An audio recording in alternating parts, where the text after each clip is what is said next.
Hello students, welcome again. Last lecture के अंदर हम लोगों ने पॉलन ग्रेन के स्ट्रक्चर को देखा था और माइक्रोस्पोरोजेनेसिस को डील किया था। माइक्रोस्पोरोजेनेसिस में हमने क्या देखा था कि माइक्रोस्पोरोजेनेसिस में पॉलन ग्रेन का फॉर्मेशन हो रहा था। किससे पॉलन ग्रेन का फॉर्मेशन हो रहा था? तो माइक्रोस्पोर मदर सेल या पॉलन मदर सेल से क्या हो रहा था? माइक्रोस्पोर और पॉलन ग्रेन का फॉर्मेशन हो रहा था। ठीक है, उसमें हमने सारे इवेंट्स देखे कि कैसे माइक्रोस्पोर टेट्राड फॉर्म होता है। फिर माइक्रोस्पोर टेट्राड के अरेंजमेंट अलग अलग प्लांट्स में हमें अलग अलग देखने को मिलता है due to type of cytokinesis. और हमने डाइकॉट्स और मोनोकॉट्स में बेसिकली बात किया था, क्योंकि हम क्या पढ़ रहे हैं? एंजियोस्पर्म्स यानी फ्लावरिंग प्लांट का रिप्रोडक्शन पढ़ रहे हैं। तो इसलिए हमने मोनोकॉट और डाइकॉट्स के साइटोकाइनेसिस को देखा, जिनमें हमने देखा था दो तरह का साइटोकाइनेसिस हो रहा था, एक साइमल्टेनियस टाइप और दूसरा सक्सेसिव टाइप। फिर हमने पॉलन ग्रेन के स्ट्रक्चर्स को देखा, पॉलन ग्रेन के आउटर लेयर इनर लेयर के बारे में डिस्कस किया और पॉलन ग्रेन के कुछ इंपॉर्टेंट नोट पॉइंट को डिस्कस करा। आज के लेक्चर में हम लोग स्टार्ट करेंगे हमारा दूसरा इवेंट, दैट इज माइक्रोगैमीटोजेनेसिस।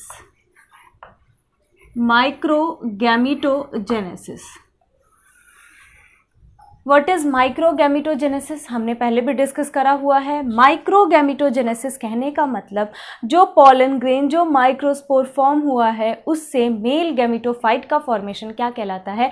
माइक्रोगैमीटोजेनेसिस। जैसा कि हमने लास्ट लेक्चर के अंदर देखा था, जो पॉलन ग्रेन फॉर्म हो रहा था वो पॉलन ग्रेन कैसा था? हैप्लॉइड था, यूनिन्यूक्लिएट था, यानी उसमें सिंगल न्यूक्लियस था।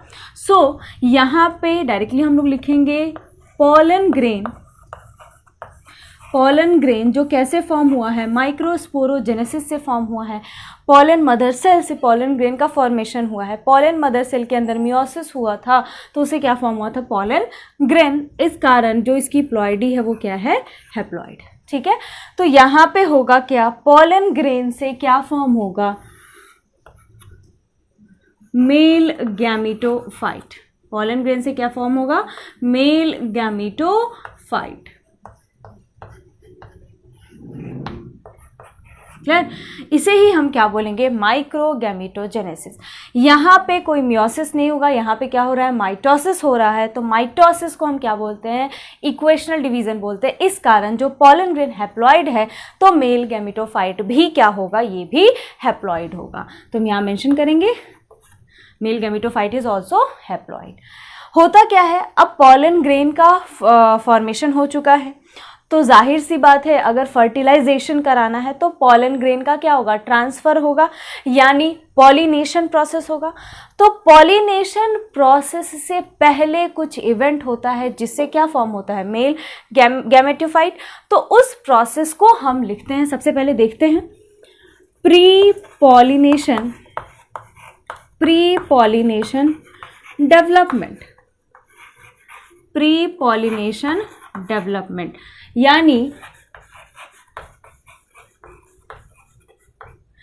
यानी यहाँ पे हम क्या देख रहे हैं?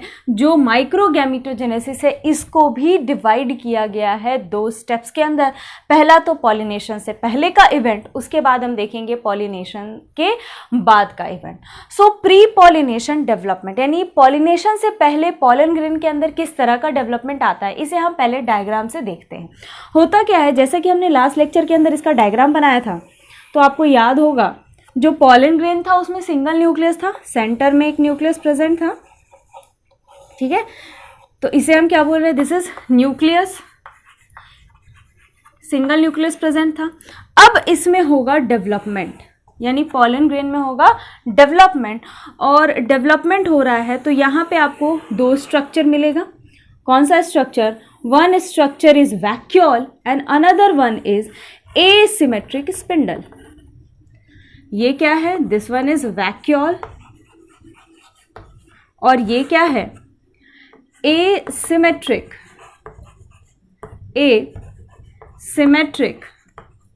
स्पिंडल। और इसी के अंदर फर्दर डेवलपमेंट माइटोसिस हो रहा है तो आपको दो सेल मिल रहा है, वेरी इंपॉर्टेंट।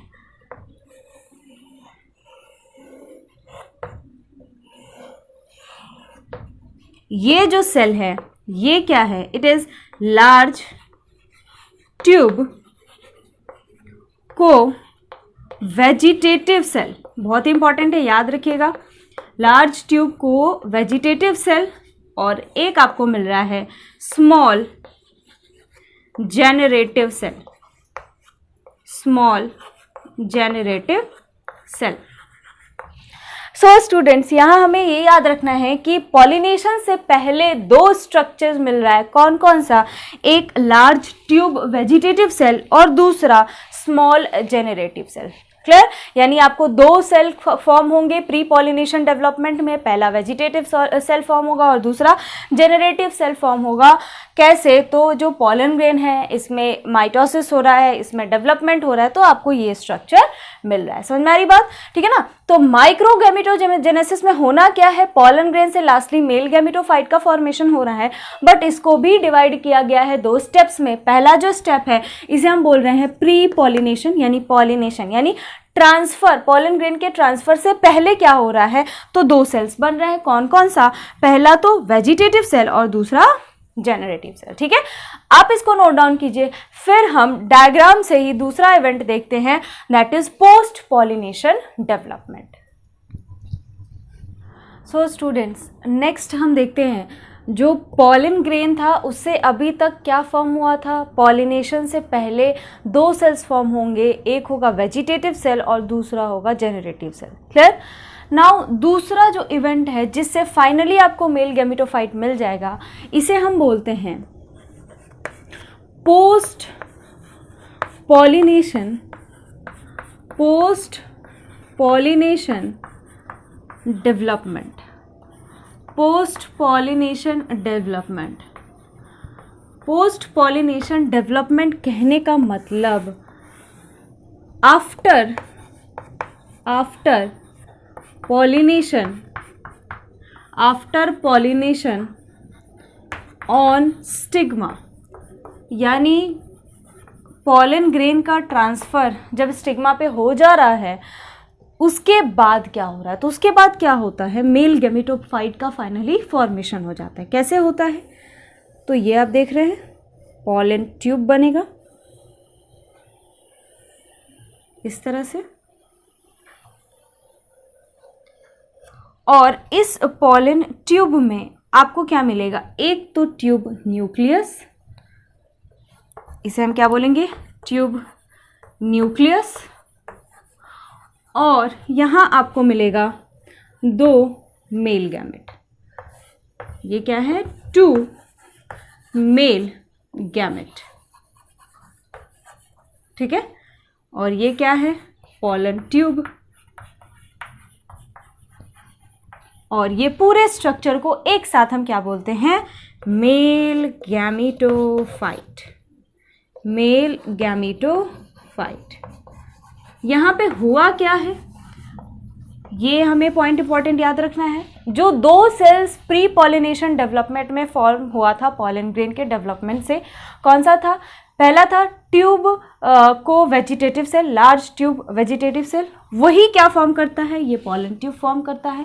और जो जेनरेटिव सेल्स था, generative cells give rise to 2 male gamete. बहुत ही इंपॉर्टेंट पॉइंट है, पूछा जाता है कौन सा सेल क्या फॉर्म कर रहा है, तो generative cell 2 male gamete form कर रहा है, और वेजिटेटिव सेल क्या फॉर्म कर रहा है, पॉलन ट्यूब फॉर्म कर रहा है। क्लियर, समझ में आ गई बात। तो आफ्टर पॉलिनेशन ये फॉर्म होता है, और इसके मदद से जो मेल गैमेट है वो फीमेल गैमेट तक पहुंच पाता है, और फिर फर्दर क्या होगा, फर्टिलाइजेशन होगा। समझ में आ रही बात। क्लियर। सो यहाँ माइक्रोगैमेटोजेनेसिस में हुआ क्या, पॉलन ग्रेन से लास्टली मेल गैमेटोफाइट फॉर्म हुआ, बट उसके बीच के जो इवेंट्स हैं उनको हमने डिस्कस करा है। तो ये आप डायग्राम बना लीजिए, फिर जितने भी इवेंट्स अभी हमने देखा उसको हम पॉइंट वाइज करके समझ लेते हैं। सो स्टूडेंट्स, जो भी इवेंट्स हमने देखा माइक्रोगैमेटोजेनेसिस में, उन सारे इवेंट को हम पॉइंट वाइज करके एक बार फिर से समझते हैं। सबसे पहला पॉइंट जो हमने देखा कि पॉलिनेशन से पहले यानी जो प्री पॉलिनेशन डेवलपमेंट था उसमें क्या हो रहा था, उसमें जो पॉलन ग्रेन था वो एसिमेट्रिकली डिवाइड कर रहा था और क्या फॉर्म कर रहा था, दो स्ट्रक्चर्स, दो सेल्स फॉर्म कर रहा था। कौन कौन सा? पहला जो था that is vegetative cell and दूसरा small generative cell. Clear? So हम इस पॉइंट को पहले लिखेंगे, before pollination, before pollination on stigma में पॉलिनेशन से पहले क्या हो रहा था? pollen grain divide कैसे डिवाइड कर रहा था? एसिमेट्रिकली, हमने देखा था एसिमेट्रिकली टू फॉर्म, क्या फॉर्म करने के लिए? To form large tube cell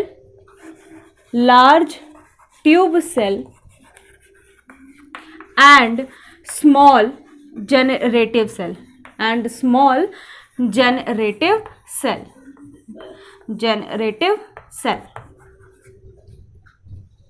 clear? So pollination से पहले क्या हो रहा था? पॉलन ग्रेन जो था वो डिवाइड कर रहा था एसिमेट्रिकली और क्या फॉर्म हो रहा था? Large tube cell and small generative cell. एक पॉइंट जो है वो बहुत ही इंपॉर्टेंट है यहाँ कि इन 60% एंजियोस्पर्म, मतलब 60% फ्लावरिंग प्लांट में क्या होता है? इन 60% एंजियोस्पर्म पॉलिनेशन जो होता है, पॉलिनेशन टेक प्लेस एट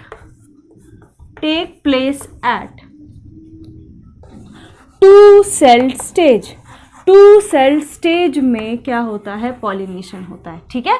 और बाकी के एंजियोस्पर्म में and in remaining it take place at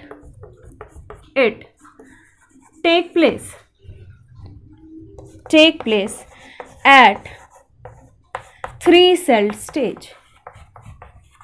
clear? Means 60% angiosperm में, ज़्यादातर एंजियोस्पर्म में क्या हो रहा है? जो पॉलिनेशन प्रोसेस है, पॉलिनेशन हम लोग देखेंगे कैसे कैसे पॉलिनेशन होता है, पॉलिनेशन इवेंट को हम डिस्कस करेंगे।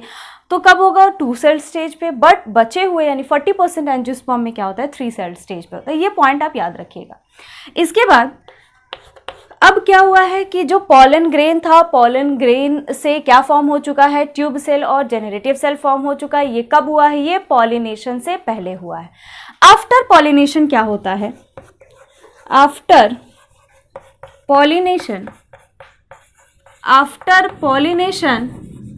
ऑन स्टिग्मा, क्या हो रहा है? जो जेनरेटिव सेल था, जेनरेटिव सेल डिवाइड्स, डिवीजन कैसे होगा? यहाँ माइटोसिस से, याद रखिएगा। हम जहाँ भी डिवीजन लिख रहे हैं यहाँ डिवीजन किससे हो रहा है? माइटोसिस से हो रहा है। 2 जगह लिखे हैं यानी 2 बार माइटोसिस होगा। ठीक है ना? तो after pollination on stigma generative cell divides to form, क्या फॉर्म करेंगे? 2 male gamete, 2 male gamete form करेगा, जैसा कि हमने डायग्राम में भी देखा है। ठीक है? Generative cell divides to form 2 male gamete and जो वेजिटेटिव सेल है and vegetative cell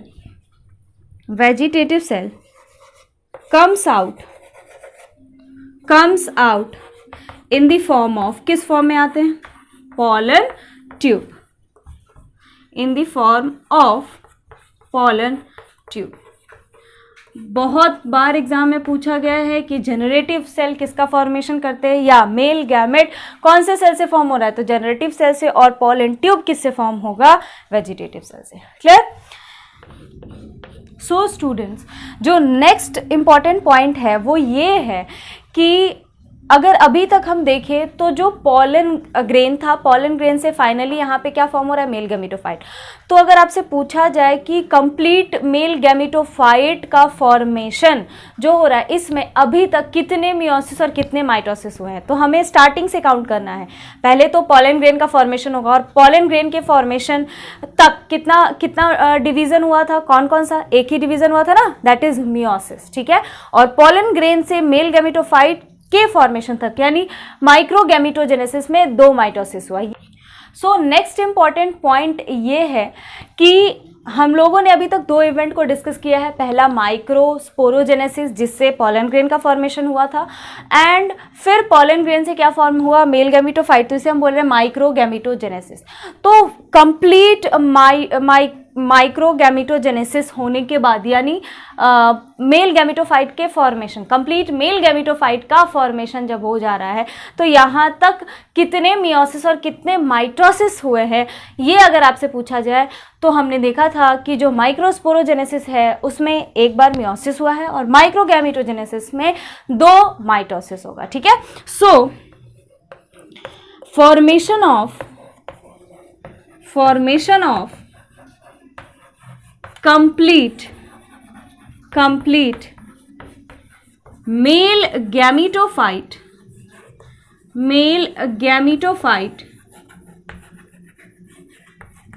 consumes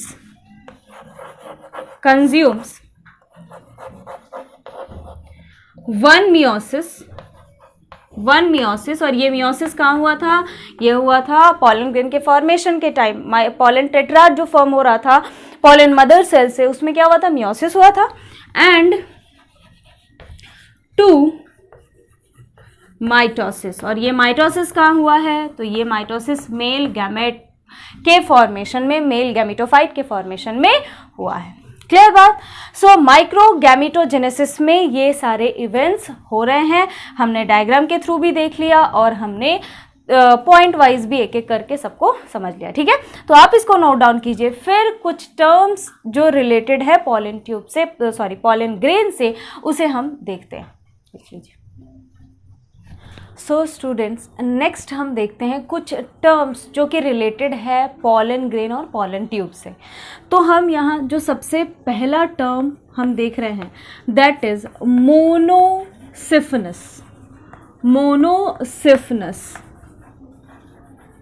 what is monosiphonous? Monosiphonous हम उसे बोलते हैं, वैसे इवेंट को बोलते हैं जिसमें होता क्या है, एक पॉलन ग्रेन से एक पॉलन ट्यूब का फॉर्मेशन होता है। यानी अगर एक पॉलन ग्रेन से एक पॉलन ट्यूब का फॉर्मेशन हो रहा है तो उस कंडीशन को हम बोलते हैं मोनोसिफनस। क्लियर? यानी यहाँ पे होगा क्या, one pollen tube forms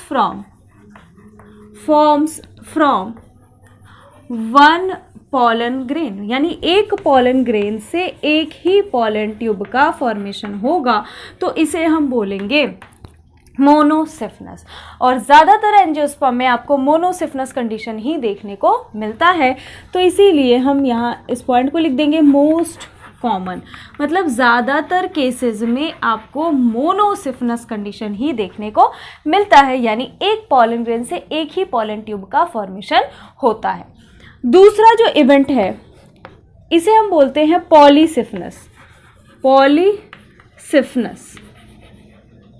पॉलीसिफनस condition में क्या होता है, पॉली मीन्स मेन ही समझ में आ ही रहा होगा आपको, यानी एक पॉलन ग्रेन से क्या हो रहा है, बहुत सारे, यानी एक से ज़्यादा पॉलन ट्यूब फॉर्म हो रहा है। वो 2 भी हो सकते हैं, 3 भी हो सकते हैं, 4 भी हो सकते हैं। Clear?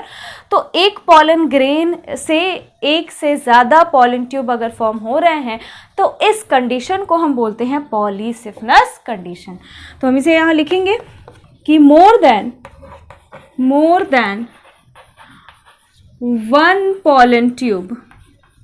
One pollen tube forms from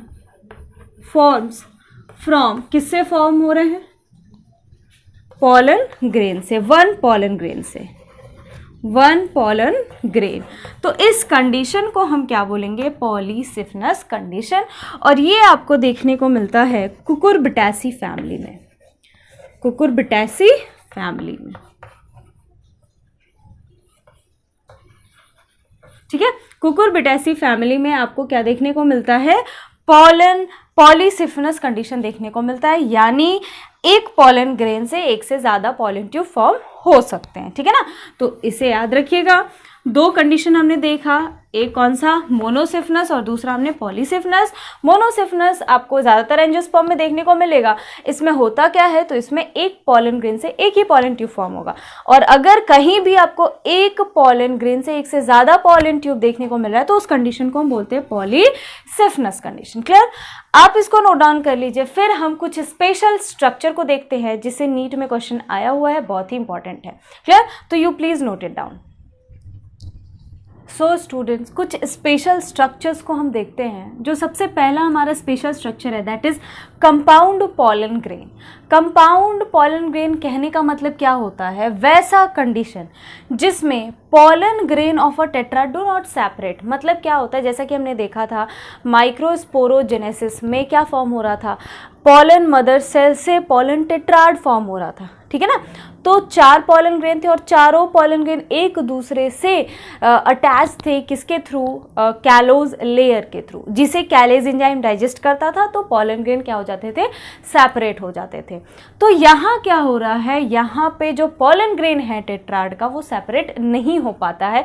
नहीं, क्यों नहीं हो पाएगा, तो ऑब्वियस सी बात है, या तो कैलेज एंजाइम जो टैप्टम सिक्रीट कर रहा था वो सिक्रीट नहीं कर रहा है, जिसके कारण कैलोज लेयर डिसॉल्व नहीं हो पा रहा है, तो पॉलन ग्रेन सेपरेट नहीं हो पा रहे। ठीक है ना, या कोई other reason. Clear, so compound pollen grain वैसा पॉलन ग्रेन को बोलते हैं, वैसे कंडीशन को बोलते हैं जिसमें पॉलन ग्रेन सेपरेट नहीं हो पाते हैं टेट्राड से। क्लियर, ये किस में आपको देखने को मिलता है, ये आपको ड्रोसेरा में मिलेगा, टाइफा में मिलेगा।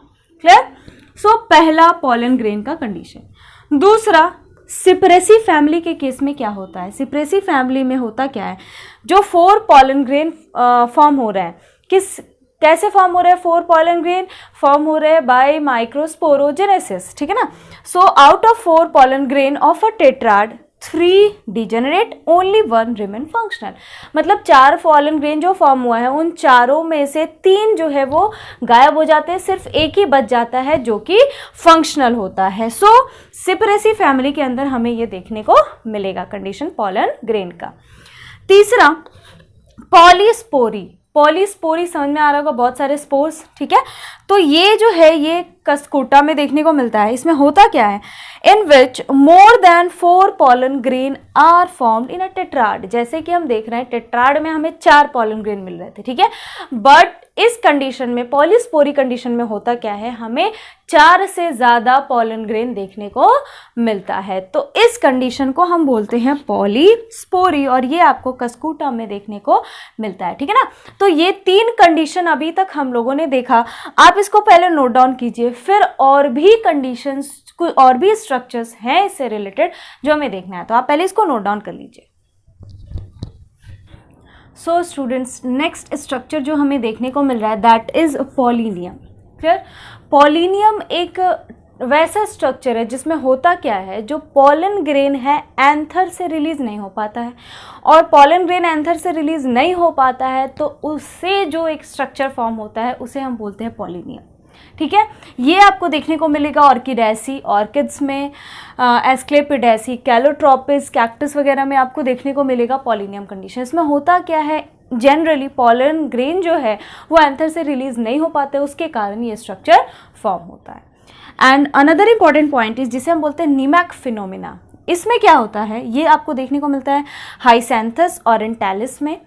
इसमें होता क्या है, 7 सेल्ड एंड न्यूक्लिएटेड स्ट्रक्चर देखने को मिलता है एम्ब्रायोसैक का। अभी हम एंजियोस्पर्म पढ़ रहे हैं, हम देखेंगे इन जनरल एंजियोस्पर्म में होता क्या है, हमें 7 सेल्ड एंड 8 न्यूक्लिएटेड स्ट्रक्चर देखने को मिलता है। आगे हम देखेंगे ये जो हम स्टेटमेंट लिख रहे हैं what is 7 celled and 8 nucleated structure, ये हम आगे देखेंगे इसका मतलब क्या है, वहाँ पे आपको क्लियरली समझ में आ जाएगा। ठीक है, अभी बस आप इतना ध्यान रखिए कि हाइसेंथिस ओरिएंटालिस में क्या होता है, 7 सेल्ड एंड न्यूक्लिएटेड कंडीशन आपको देखने को मिलता है, यानी 7 सेल और 7 न्यूक्लिएटेड स्ट्रक्चर एम्ब्रायोसैक का देखने को मिलेगा form by pollen grain. Clear? So आप इसको नोट डाउन कर लीजिए। फिर हम देखते हैं फीमेल रिप्रोडक्टिव स्ट्रक्चर। यहाँ पे हमारा जो मेल रिप्रोडक्टिव स्ट्रक्चर वाला पोर्शन है वो एंड हो गया फ्लावर का। अब हम देखेंगे फीमेल रिप्रोडक्टिव स्ट्रक्चर को। सो स्टूडेंट्स, नेक्स्ट हम देखते हैं female reproductive structure. Female reproductive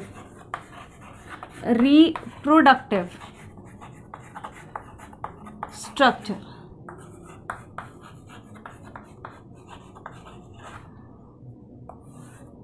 जैसा कि स्टूडेंट्स हमने सबसे पहले मेल रिप्रोडक्टिव स्ट्रक्चर को पढ़ा, फिर मेल रिप्रोडक्टिव स्ट्रक्चर्स में हमने मेल रिप्रोडक्टिव स्ट्रक्चर्स के यूनिट को डिस्कस किया।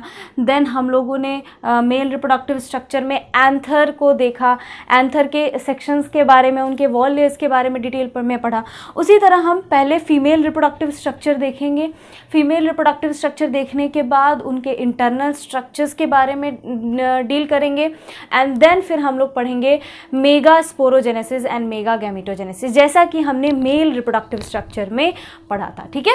सो फीमेल रिप्रोडक्टिव स्ट्रक्चर की बात करें तो ये क्या होता है एंजियोस्पर्म का? इसे हम बोलते हैं gynoecium. What we call gynoecium. और इसका यूनिट क्या होता है?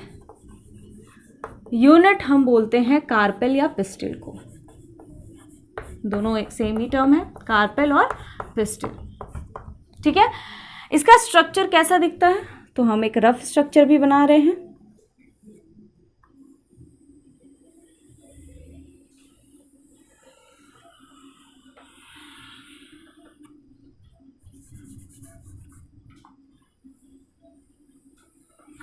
ठीक है? इसे हम बोलते हैं स्टिग्मा। यहीं पे पॉलन ग्रेन का ट्रांसफर होता है। ये जो पूरा स्ट्रक्चर है जिससे पॉलन ट्यूब एंट्री करता है, इसे हम बोलते हैं स्टाइल। और ये जो लास्ट पोर्शन आप देख रहे हैं, इसे हम बोलते हैं ओवरी। ओवरी के अंदर ही आपको क्या मिलेगा? यहाँ आपको एक स्पेशल स्ट्रक्चर मिलेगा जिसे हम बोलते हैं ओव्यूल। ठीक है? इसके अंदर आपको क्या मिलेगा? ओव्यूल। तो ये वाला पार्ट हो गया ओवरी, और ये जो पोर्शन है इसे हम क्या बोल रहे हैं? Ovule. Clear? So this is male reproductive structure. इसमें इंपॉर्टेंट क्या है? Stigma, style and ovary. Ovary में आपको क्या मिलेगा? ओव्यूल मिलेगा।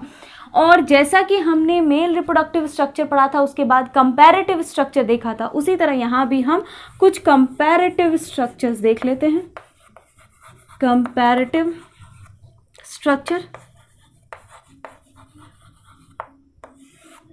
जैसा कि हम जिम्नोस्पर्म के अंदर जिसे बोलेंगे मेगा स्पोरोफिल, मेगा स्पोरोफिल, उसे हम एंजियोस्पर्म के अंदर क्या बोलेंगे? एंजियोस्पर्म के अंदर उसे हम बोलेंगे पिस्टिल या कार्पेल। क्या बोलेंगे? पिस्टिल या कार्पेल। याद रखिएगा इस चीज को कि जिम्नोस्पर्म के अंदर जिसे हम मेगा स्पोरोफिल बोल रहे हैं, उसे एंजियोस्पर्म में हम पिस्टिल या कार्पेल बोलेंगे। This is unit of gynoecium यानी फीमेल रिप्रोडक्टिव स्ट्रक्चर। उसके बाद दूसरा कंपैरेटिव स्ट्रक्चर जिसे हम जिम्नोस्पर्म के अंदर बोलेंगे मेगा स्पोरेंजियम। मेगा स्पोरेंजियम, उसे हम एंजियोस्पर्म के अंदर क्या बोलेंगे? उसे हम बोलेंगे ओव्यूल। क्या बोलेंगे? ओव्यूल बोलेंगे। एंड थर्ड वन जिसे हम जिम्नोस्पर्म के अंदर बोलेंगे मेगास्पोर। मेगास्पोर, उसे हम एंजियोस्पर्म के अंदर भी बोलेंगे क्या? मेगास्पोर। इसीलिए हम यहाँ कोई और वर्ड का यूज नहीं कर रहे थे। नेक्स्ट इज जिसे हम एंजियोस्पर्म में बोलेंगे फीमेल गैमेटोफाइट। फीमेल गैमेटोफाइट, उसे हम एंजियोस्पर्म के अंदर बोलेंगे, जिम्नोस्पर्म के अंदर फीमेल गैमेटोफाइट, एंजियोस्पर्म के अंदर हम बोलेंगे एम्ब्रायोशैक। एम्ब्रायोशैक। एंड जिसे हम फीमेल गैमेट बोलते हैं, फीमेल गैमेट यहां क्या होगा? एग। क्लियर? समझ में आ गई बात। तो these are some of the comparative structures जो आपको पता होना चाहिए कि हम मेगास्पोरोफिल को ही पिस्टिल या कार्पेल बोलते हैं, मेगास्पोरेंजियम को ओव्यूल बोलते हैं। मेगास्पोर दोनों सेम है, दोनों जगह जिम्नोस्पर्म में भी एंजियोस्पर्म में भी। Female gametophyte embryo sac and female gamete is egg. Clear. So आप इसको नोट डाउन करिए। फिर हम मिलेंगे नेक्स्ट लेक्चर में और नेक्स्ट लेक्चर के अंदर हम डिटेल स्टडी करेंगे ओव्यूल का, ओव्यूल के स्ट्रक्चर को देखेंगे, ओव्यूल के स्ट्रक्चर को डिटेल में हम डील करेंगे, जैसा कि हमने डील किया था एंथर के स्ट्रक्चर को। पहले हमने मेल रिप्रोडक्टिव स्ट्रक्चर देखा, फिर हमने एंथर के स्ट्रक्चर को डील किया एंड देन हमने पढ़ा था माइक्रोस्पोरोजेनेसिस। उसी तरह यहाँ भी हम पढ़ेंगे। पहले हमने फीमेल रिप्रोडक्टिव स्ट्रक्चर देखा, देन हमने कंपैरेटिव स्ट्रक्चर देखा, फिर हम ओव्यूल के बारे में डिटेल पढ़ेंगे एंड देन हम लोग पढ़ेंगे मेगास्पोरोजेनेसिस एंड मेगागैमेटोजेनेसिस। क्लियर। सो आप इसको नोट डाउन कर लीजिए। फिर हम मिलते हैं नेक्स्ट लेक्चर में।